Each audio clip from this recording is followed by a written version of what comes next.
warahmatullahi wabarakatuh. الفاتحة إلى حضرة رسول الله صلى الله عليه وسلم ثم إلى أرواح آبائه وإخوانه من الأنبياء والمرسلين والصحابة أجمعين والتابعين لهم بإحسان إلى يوم الدين ثم إلى أرواح آبائنا وأمهاتنا وأجدادنا وجداتنا ومشايخنا ومعلمينا في الدين ولجميع المسلمين والمسلمات والمؤمنين والمؤمنات سنة وشيخنا مربي روحنا بإهجد الدين لك بالخير ولشيخنا مربي روحنا الحبيب علي بن الحبيب عبد الرحمن السلام وإلى الشيخ محمد نووي البنتمي ورسولهم وفروعهم أن الله يتغشاهم بالرحمة والمغفرة أن الله يغفر لهم ويرحمهم ويعلي درجاتهم بالجنة ويعيد علينا من بركاتهم وأسرارهم وأنوارهم وعلومهم ونفحاتهم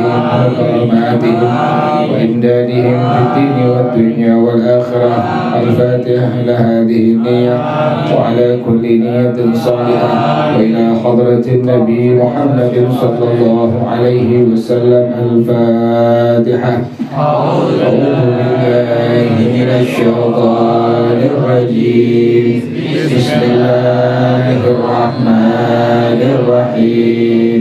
الحمد لله رب العالمين الرحمن الرحيم مالك يوم الدين إياك نعبد وإياك نستعين اهدنا الصراط المستقيم صراط الذين أنعمت عليهم غير المغضوب عليهم ولا الضالين. آمين.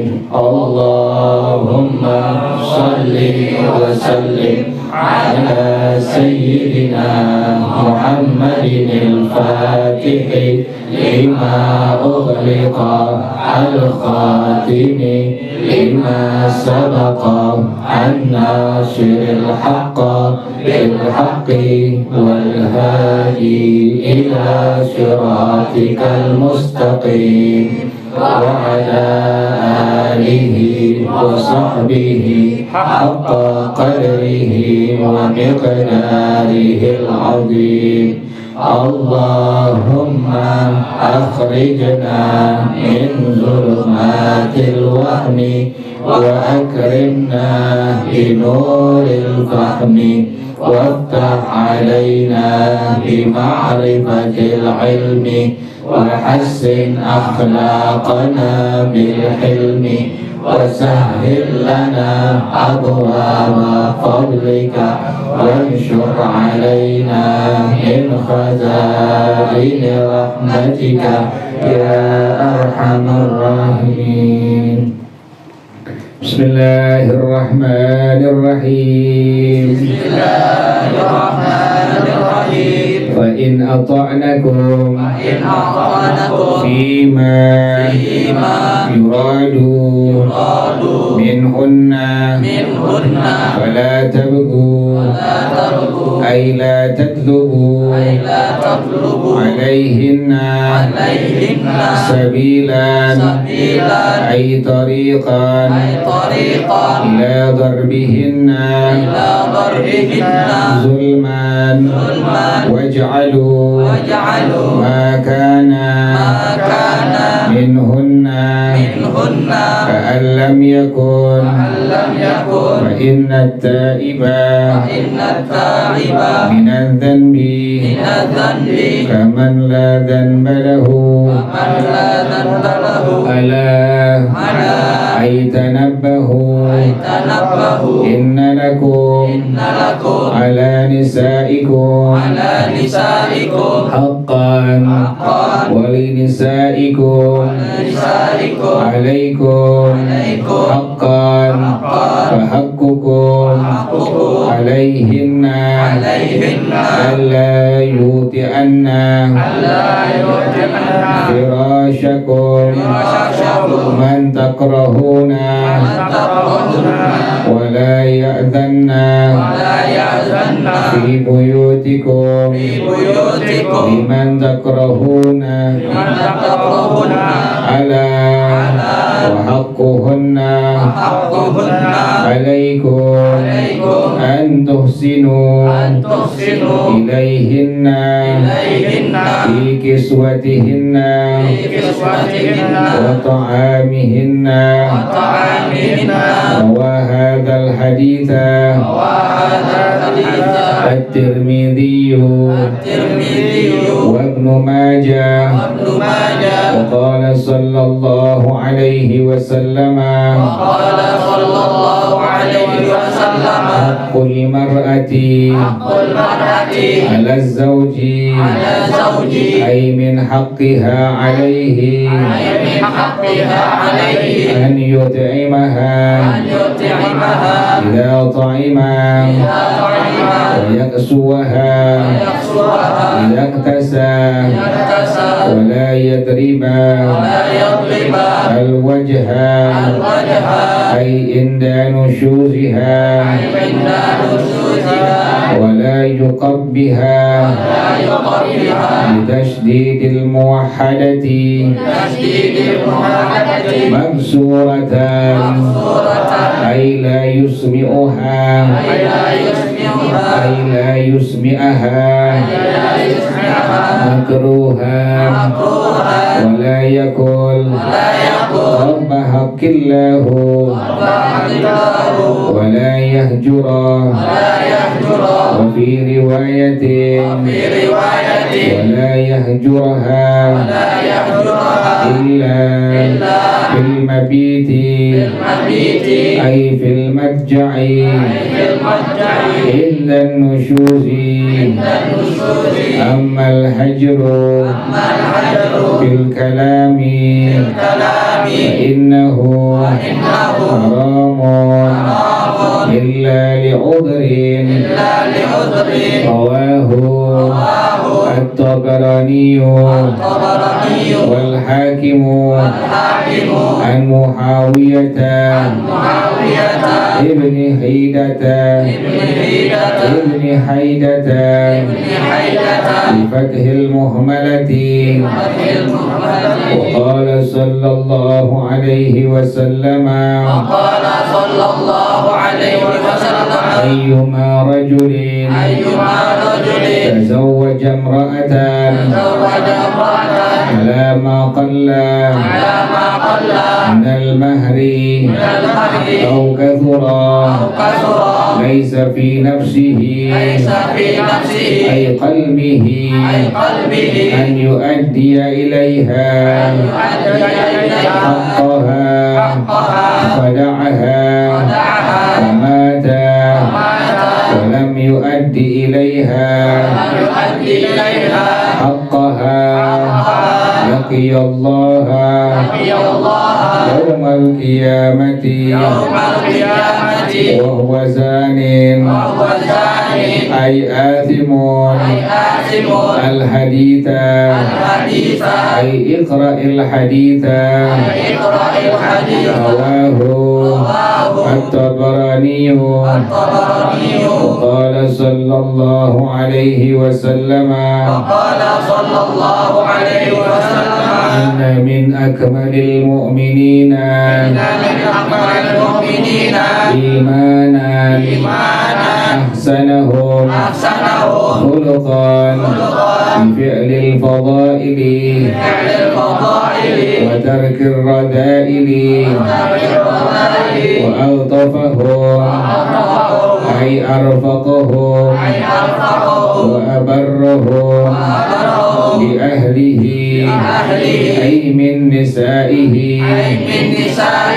وأولاده وأقاربه رواه الترمذي والحاكم عن عائشة والله أعلم بالصواب. بسم الله الرحمن الرحيم. الحمد لله رب العالمين والصلاة والسلام على أشرف الأنبياء والمرسلين وعلى آله وصحبه أجمعين.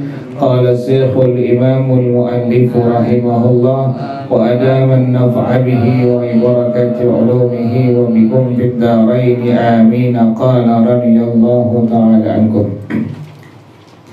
Bismillahirrahmanirrahim. Fa in ata'nakum fi ma yuradu minhunna, maka jika istri-istri kalian telah taat kepada kalian pada sesuatu yang dimaksud daripada mereka semua, udah balik lagi, udah enggak ingkar lagi, enggak durhaka lagi kepada suami, pada kita, fala tabghu ay la tatlubu alaihinna sabilan, maka jangan kalian mencari-cari jalan atas istri-istri kalian, ay tariqan ila darbihinna zulman, jalan untuk memukulnya dalam keadaan zalim. Jadi kalau nggak durhaka, suami nggak boleh mukul istri. Yang kemarin ya, mukul itu mukul yang tidak, pertama melukai daripada kulit, yang kedua tidak menghancurkan daripada tulangnya tuh. Jadi sekedar dia mukul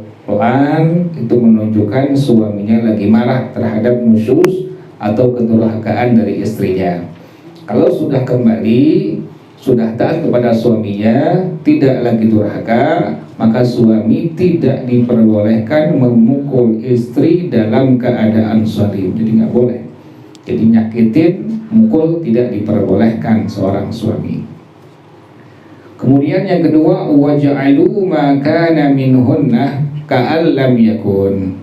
Jadikanlah seolah-olah nggak pernah kejadian yang sudah pernah terjadi dari istri-istri kalian. Udah lupain. Yang udah, yang lewat udah, jangan sampai diungkit-ungkit lagi. Itu demikian tuh ajarannya Rasulullah SAW. Jadi selama istri sudah kembali menurut hukum agama, dia tidak nusyuz lagi, tidak durhaka kepada suaminya, maka suaminya tidak ada jalan, tidak diperbolehkan untuk memukulnya dalam keadaan zalim. Yang kedua, lupakan semua yang sudah kejadian seolah-olah tidak pernah terjadi. Kenapa demikian? Fa inna ta'iba minad dzanbi kaman la dzanba lahu.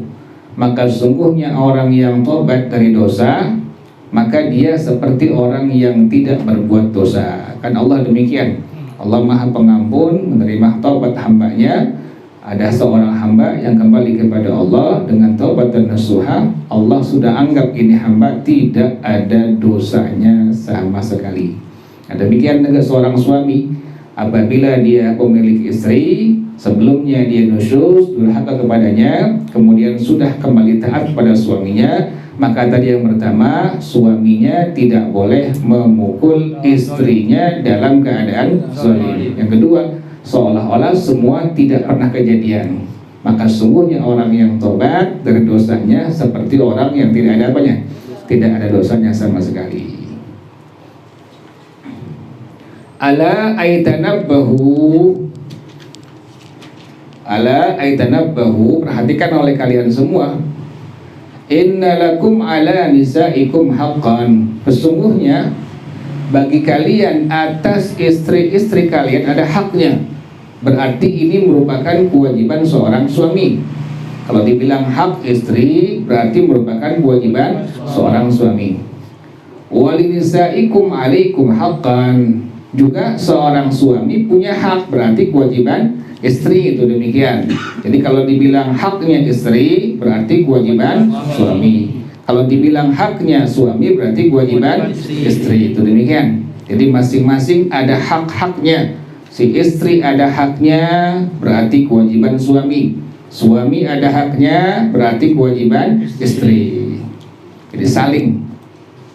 Nah, bagaimana haknya istri, haknya suami? Artinya kewajiban seorang istri. Fahaqqukum alaihinna, maka hak kalian seorang suami kepada istri-istri kalian, yang pertama ini, an la yuti'anna firasyakum man takrahuna. Istri-istri itu dia nggak boleh mempersilahkan orang lain untuk tidur di tempat tidur suaminya. Orang yang suaminya nggak senang, nggak boleh tuh. Mau adik iparnya, mau adik kandungnya, mau siapapun, Suaminya bilang, tempat tidur saya jangan ada yang tidurin, untuk demikian. Nah, si istri tidak diperbolehkan sebagai kewajibannya untuk menempatkan siapapun tidur di tempat tidur suaminya. Itu demikian. Yang pertama itu. Jadi hak seorang suami yang pertama, kewajiban istri tidak diperbolehkan dalam hukum agama untuk mempersilahkan siapapun orang yang tidak disukai oleh suaminya untuk tidur di tempat tidur suaminya. Perhatiin tuh, masalah kecil tapi itu merupakan kewajiban seorang istri, itu hak suaminya tuh. Jadi jangan sampai tempat tidur suami ditempati oleh orang lain yang tidak disenangi, disukai oleh suaminya. Itu yang pertama. Yang kedua, wala ya'dhanna fi buyutikum liman takrahuna. Jangan memberikan istri itu, jangan memberikan izin masuk di rumah suaminya kepada orang yang suaminya gak suka. Jangan. Yang kedua itu.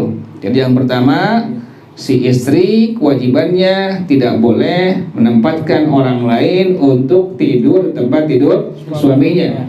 Yang kedua, nggak boleh memberikan izin orang lain masuk ke rumah suaminya tuh. Demikian tuh. Jadi nggak boleh sembarangan.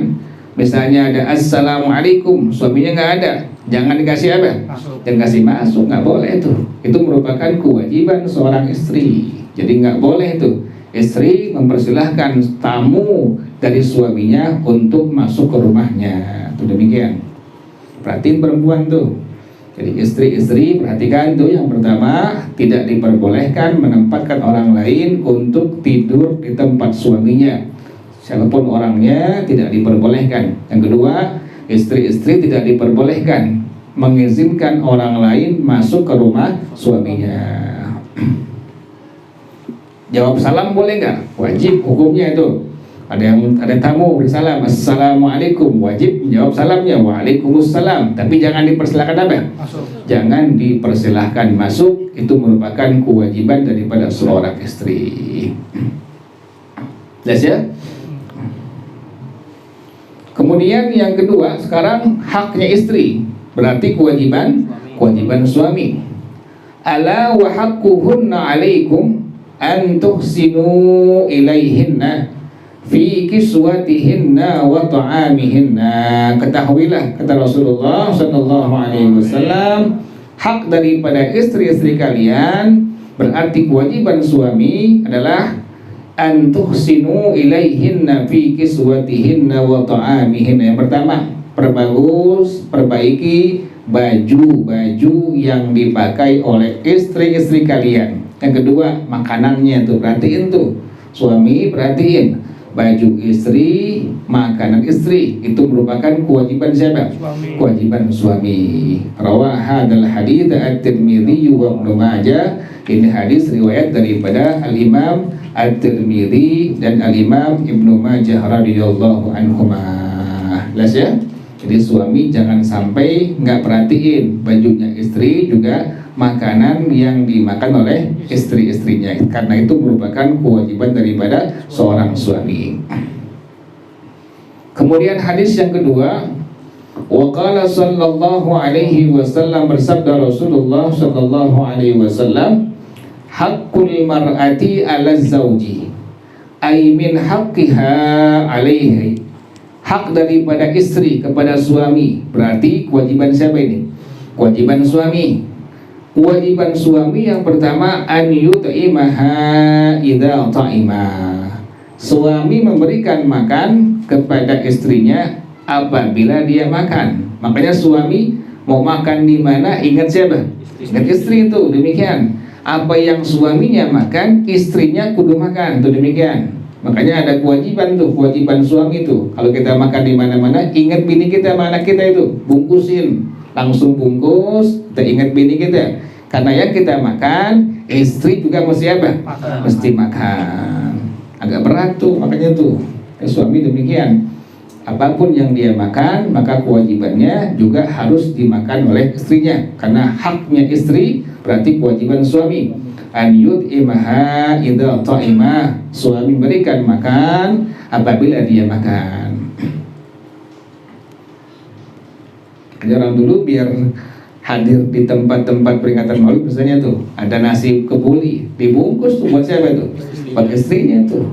Karena itu merupakan kewajiban daripada suaminya, yang dia makan, istrinya juga kudu apa? Kudu makan. Wa yaksuha idaktasa, dan si suami mesti memberikan pakaian istri apabila dia memakai pakaian itu. Juga sunnah demikian. Kita beli baju, beli lagi baju buat siapa? Istri kita, itu demikian. Dalam hukum agama kewajiban suami demikian. Kita suami beli baju koko baru ini, kita juga mesti beliin bini kita gamis yang baru. Itu demikian kewajiban seorang suami terhadap istrinya sesuai dengan tuntunan Rasulullah Shallallahu Alaihi Wasallam. Jadi hak seorang suami, hak seorang istri, berarti kewajiban suami yang pertama, yang suaminya makan, istrinya mesti apa? Mesti makan. Yang kedua, yang suaminya pakai, istrinya mesti apa? Mesti pakai. Kemudian yang ketiga, wala yadribal wajha ay inda nusyuziha. Nggak boleh mukul wajah istri ketika istrinya durhaka, nggak boleh.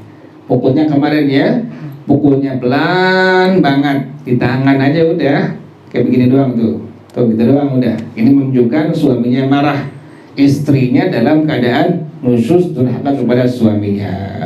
Dan ingat, istri yang nusyuz pada hari itu tidak ada kewajiban sesuami untuk memberikan nafkah zahir. Jadi nggak dapat duit belanja tuh.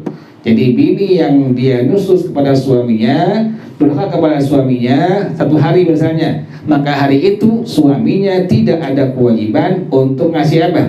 Duit belanja. Ingatin tuh, untung kita tuh. Biar lamaan dia durhakanya.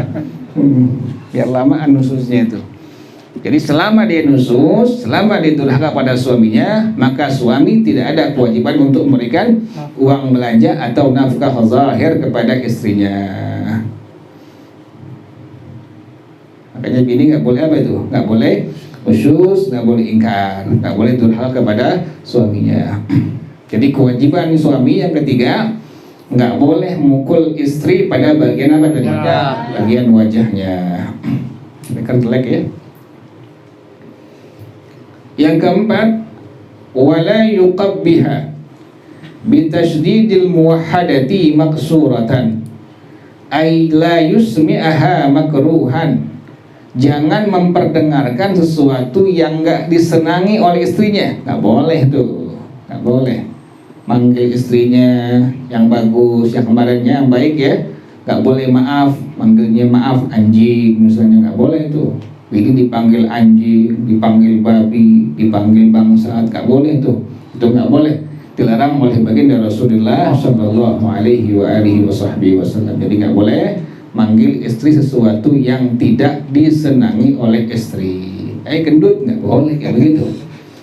Kurus nggak boleh seperti itu. Tidak diperbolehkan oleh baginda Rasulullah Shallallahu Alaihi Wasallam.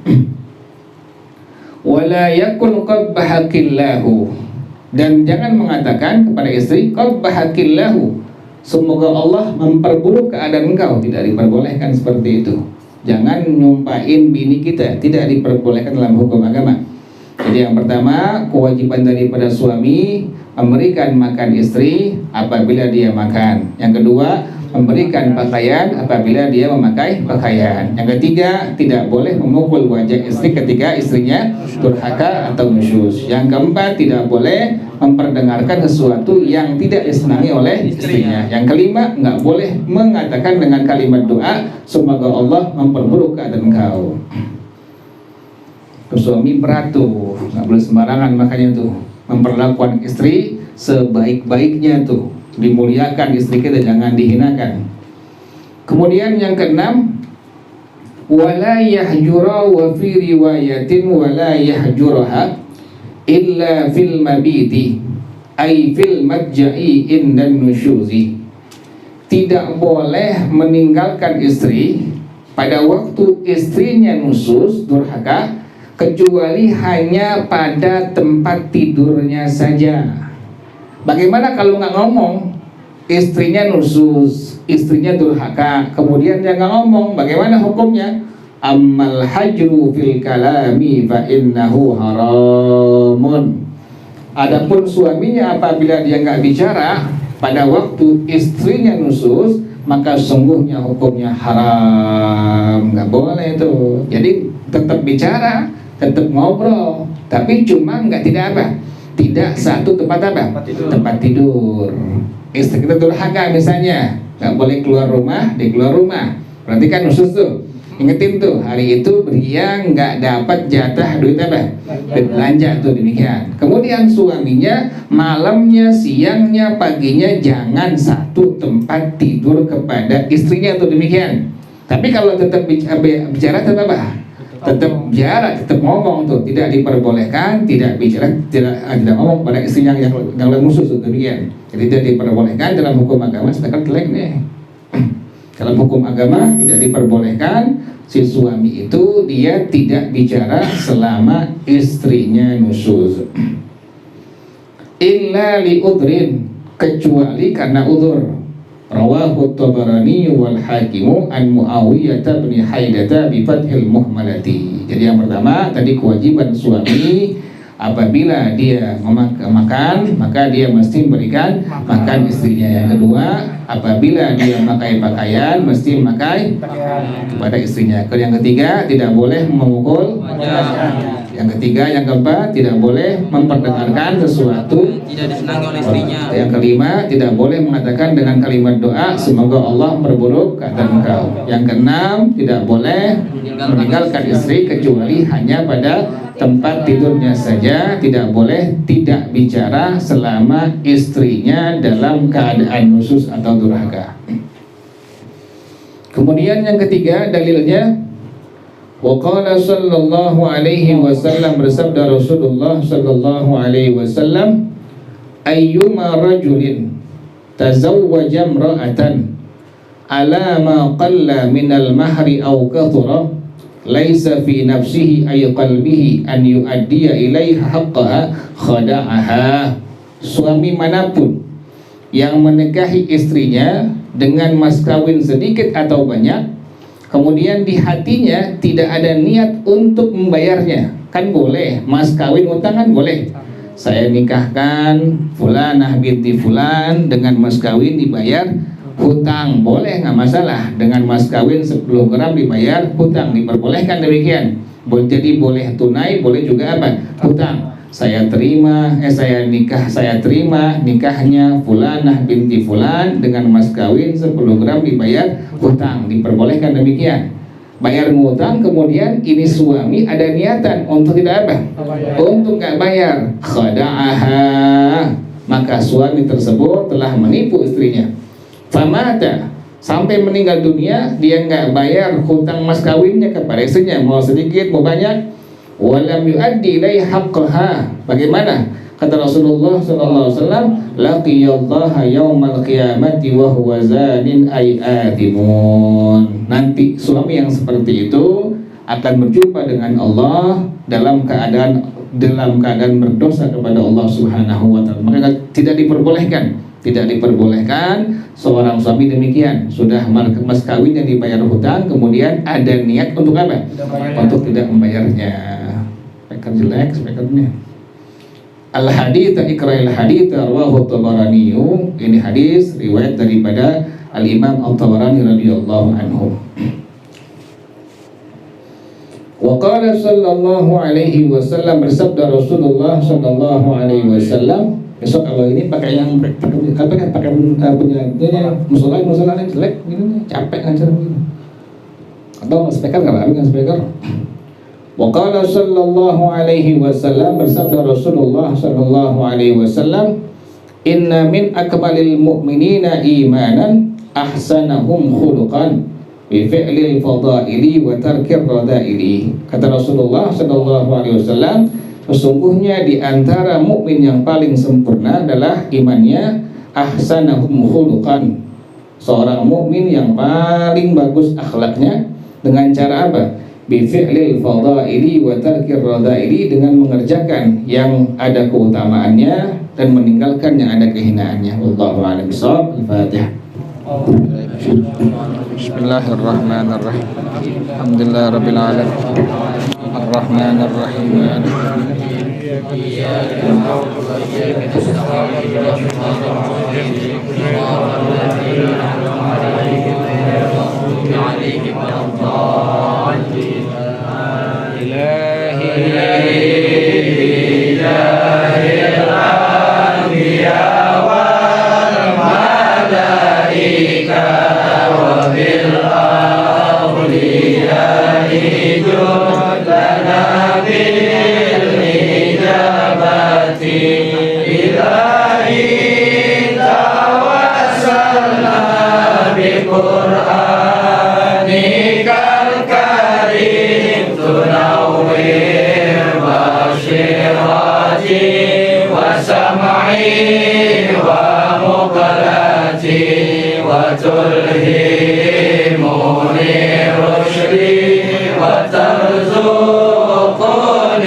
نجنا مما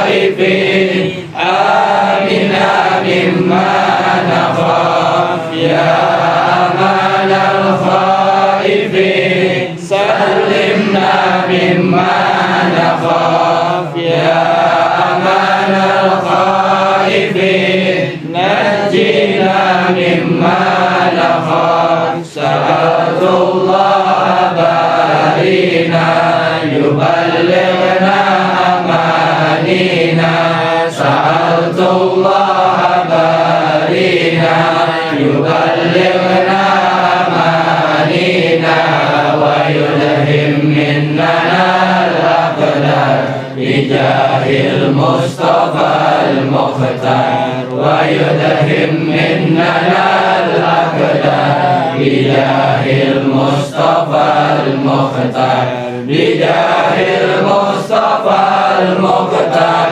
سألت الله بارينا يبلغنا أمانينا سألت الله بارينا يبلغنا أمانينا ويلهم مننا الأقدار بجاه المصطفى المختار ويدهم مننا الأقدار بجاه المصطفى المختار بجاه المصطفى المختار سألت الله بارينا يبلغنا أمانينا سألت الله بارينا يبلغنا أمانينا ويلهم مننا الأقدار بجاه المصطفى